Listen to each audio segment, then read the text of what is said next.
अस्सलाम वालेकुम नाज़रीन, टॉक दानिश रियल फोकस के साथ हाजिर है। कल मंडे है, अहम दिन है। एक तरफ सुप्रीम कोर्ट के अहम इजलास है, अहम बेंच का, 3 रुकनी बेंच का, और 3 रुकनी बेंच के उस फैसले के लिहाज से फंड्स के हवाले से फाइनेंस सेक्रेटरी और डिफेंस के हवाले से डिफेंस सेक्रेटरी को हाजिर होना है। लेकिन सबसे इम्पॉर्टेंट है वो फाइनेंस सेक्रेटरी है, जिन्होंने एलोकेट करके बताना है कि इतने अरब रुपए उन्होंने एलोकेट कर दिया as per order of the Supreme Court judgment. मैं फिर बता रहा हूँ कि जनाब हुकूमत ये कहती है कि हम तो इस 3 रुकनी बेंच को मानते ही नहीं है, ये तो मुतनाज़ा बेंच है। तो जाहिर है इसके बाद फाइनेंस सेक्रेटरी क्या करेंगे, बजट एलोकेट करने आएंगे। 2 बातें मैं पहले ही बता चुका हूँ। अगर फाइनेंस सेक्रेटरी इस बेंच के हुक्म के मुताबिक हाजिर होते हैं, और 2 बातें, अगर वो ये कहते हैं कि जी मुझे अभी तक हुकूमत ने एलोकेट करके नहीं दिया है, काबीना ने एलोकेट नहीं करके दिया है, तो ये एक अलग बात है। लेकिन अगर वो ये कहते हैं कि जी मेरे बस में नहीं है और मैं आपके ये फ़ंड एलोकेट नहीं कर सकता, तो भी एक अलग बात है। और अगर फ़र्ज़ कीजिए वो ये आगे कहते हैं कि जनाब मुझे मना कर दिया गया है देने से, तो फिर ये एक अलग बात होगी। अब चौथी एक और बात है कि वज़ीर आज़म के अंडर में आते हैं फाइनेंस सेक्रेटरी, और जब वज़ीर आज़म यानी हुकूमत इस बेंच को मान ही नहीं रही है, तो फिर इस बेंच के हुक्म को जब इलेक्शन के हवाले से नहीं मान रही है, तो फंड्स के हवाले से कैसे मानेगी। तो वो अगर फाइनेंस सेक्रेटरी जाते हैं तो ये फिर वज़ीर आज़म का इस्तेहक़ाक़ मजरू होता है, उनकी बेइज्जती होती है। और अगर वो वहाँ नहीं जाते हैं तो फिर अदालत तौहीन अदालत का केस कर सकती है उनके ऊपर। तो ये एक बड़ा दिलचस्प सूरत हाल होगी। और इसके साथ साथ एक और बड़ी अहम न्यूज़, और वो ये न्यूज़ है कि बजट एलोकेट करने के लिए पंजाब हुकूमत के इलेक्शंस, पंजाब के इलेक्शंस के लिए आज काबीना का इजलास था, और काबीना ने बजट एलोकेट नहीं किया, बल्कि उसने ये मामला पार्लियामेंट पे छोड़ दिया है। अब देखें, हकीकत है, सच है। हमने तो वो बात करनी है जो आइन और कानून कहता है। अब आप ये देखिए कि वजीर काबीना, ये काबीना का काम है ना, ये फेडरल गवर्नमेंट का काम है ना कि वो बजट एलोकेट करे और या ना करे और मना कर दे, ये उसका इख्तियार है। आइन का article 97 federal government chief executive को ये इख्तियार देता है। लेकिन इतनी बुज़दिल हुकूमत है, बोलने दीजिए मुझे, इतनी बुज़दिल हुकूमत है कि इसने फैसला पहले वाला भी जो किया कि इस बेंच के ऑर्डर को नहीं माना, वो करारदाद की सूरत में पार्लियामेंट से लेके आए, उसके ऊपर भी मैं बात कर चुका हूँ और फिर दोबारा करूँगा। और ये जो एलोकेशन ऑफ बजट है, एक इदारा सुप्रीम कोर्ट के हवाले से 175(2) जो उसकी जुडिक्शन है, उससे बढ़कर वो हमला कर रहा है, उससे बढ़कर वो ऑर्डर्स कर रहा है, उससे बढ़कर वो इख्तियारात का इस्तेमाल कर रहा है, उससे बढ़कर वो दूसरे के डोमेन में घुस रहा है। ये हो रहा है। और एक तरफ जिसका डोमेन है, जिसको इख्तियार दिया है आइन ने, वो अपने इख्तियारात को उठाकर पार्लियामेंट में दे रहा है।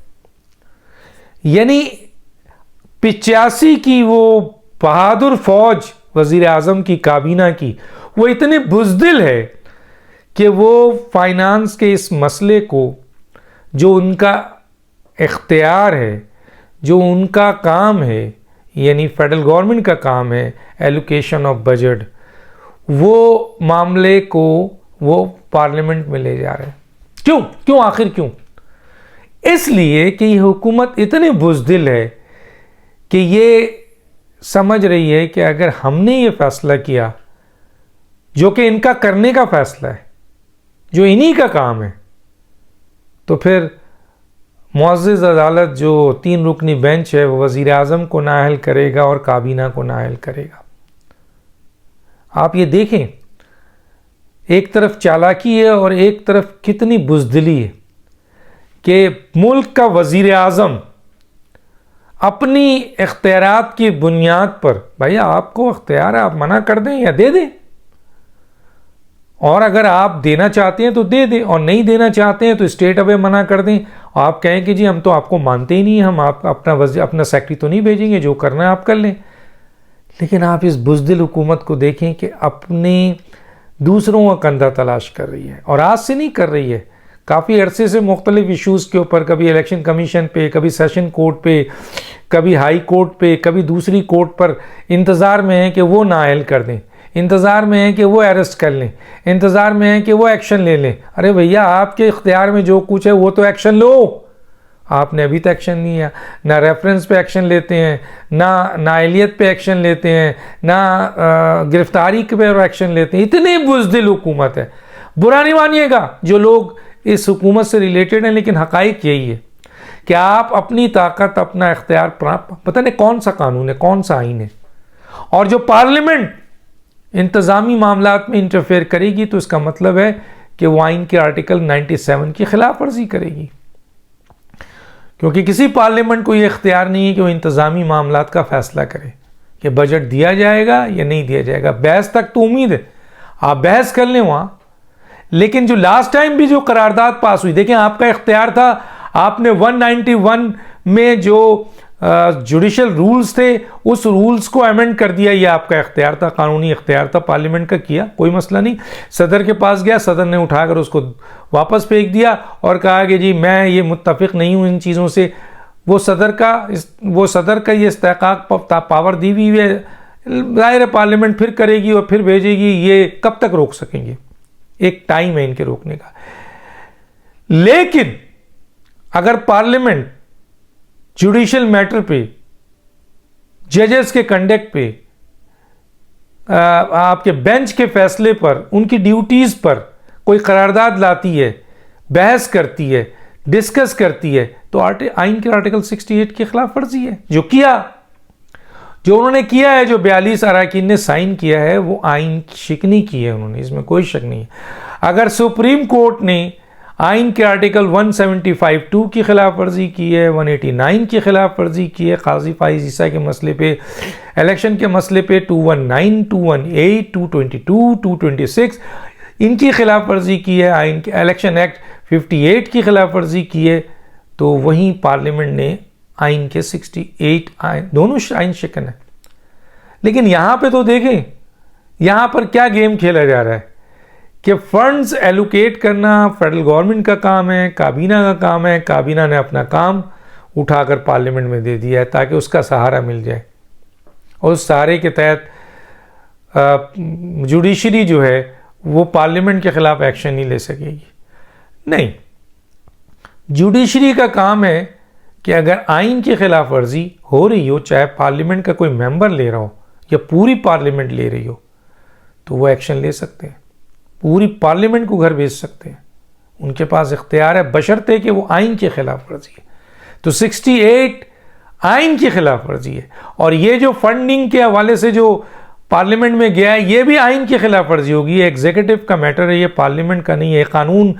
पार्लियामेंट कानून साजी करने का अदारा है, एलोकेशन ऑफ बजट करने का या अप्रूवल देने का इरादा नहीं है।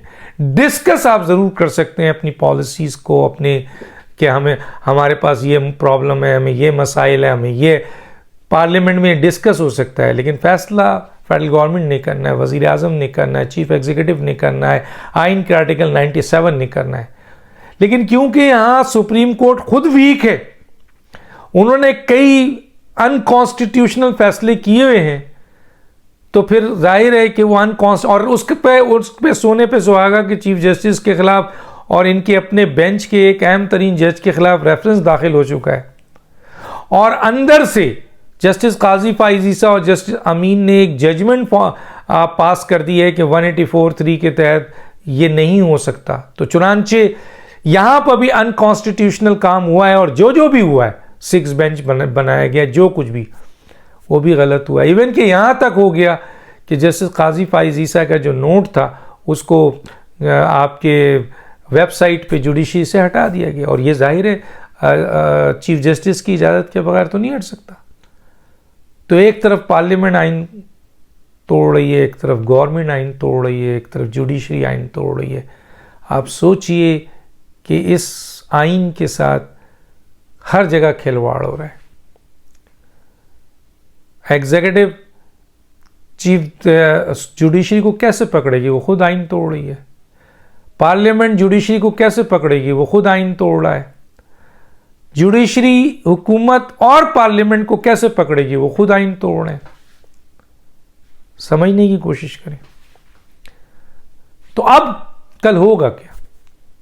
कल आप देख लें, ये चला गया उधर, अब पार्लियामेंट तो इजाज़त नहीं देगी। देखिए करारदाद आ जाएगा जो अनकॉन्स्टिट्यूशनल होगा कि जनाब बजट एलोकेट नहीं हो रहा, गवर्नमेंट एज पर करारदाद ऑफ द पार्लियामेंट हम बजट नहीं दे सकते, ताकि जुडिशरी को ये दबाव में लाया जाए कि क्योंकि अब पार्लियामेंट ने ये फैसला कर दिया है। तो अगर जुडिशरी अक्लमंद है, समझदार है, तो बड़ा अनोखा फैसला भी हो सकता है। और वो ये है कि कायदे ऐवान हैं शहबाज शरीफ और चीफ एग्जीक्यूटिव हैं शहबाज शरीफ। अगर शहबाज शरीफ को सिर्फ तौहीन अदालत का नोटिस जारी हो जाए तो गोया कायदे ऐवान पार्लियामेंट का जो ऐवान है इस वक्त, अपोजिशन के तो लिमिटेड अफराद हैं। कायदे ऐवान तो ये है, सारी जिम्मेदारी तो कायदे ऐवान की है, और फिर फेडरल गवर्नमेंट के सबसे अहम चीफ एग्जीक्यूटिव शहबाज शरीफ हैं। तो गोया अगर शहबाज शरीफ को हिट कर दिया इस अदालत ने कि जनाब तौहीन अदालत में हाजिर हूं, तो पार्लियामेंट का कायदे ऐवान भी हाजिर होगा और फेडरल गवर्नमेंट का चीफ एग्जीक्यूटिव भी हाजिर होगा। और मुझे लगता है कि सुप्रीम कोर्ट का ये बेंच इस तरफ सोच रहा है।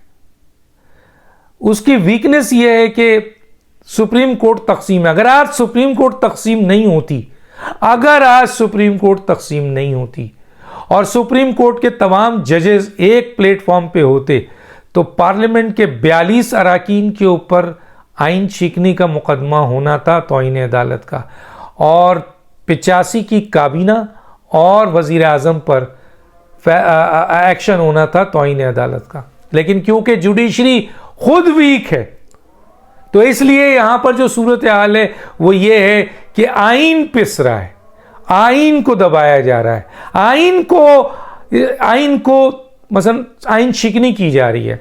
और ये सारी चीज़ें आपके सामने है। अब मंडे आपके सामने है क्या होने वाला है, लेकिन जो सूरत हाल है वो ये बता रही है कि मुझे ये लगता है कि सुप्रीम कोर्ट जो है वो जनाब वज़ीर आज़म को तो तौहीन अदालत का नोटिस जारी कर देगी।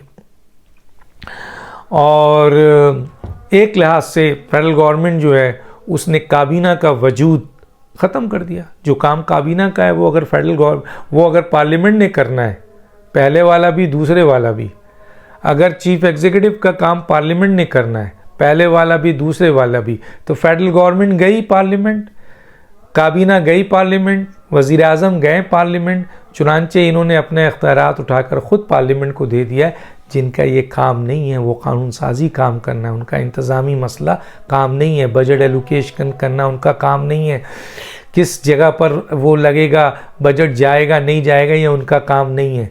चुनांचे इस वक्त अगर सुप्रीम कोर्ट की ये जो कमज़ोरी है वो उस कमज़ोरी को लेके आगे बढ़ता है, तो मुझे लगता है कि 42 अराकीन पार्लियामेंट के और वज़ीर आज़म और काबीना तौहीन अदालत के मुर्तकिब होते हैं।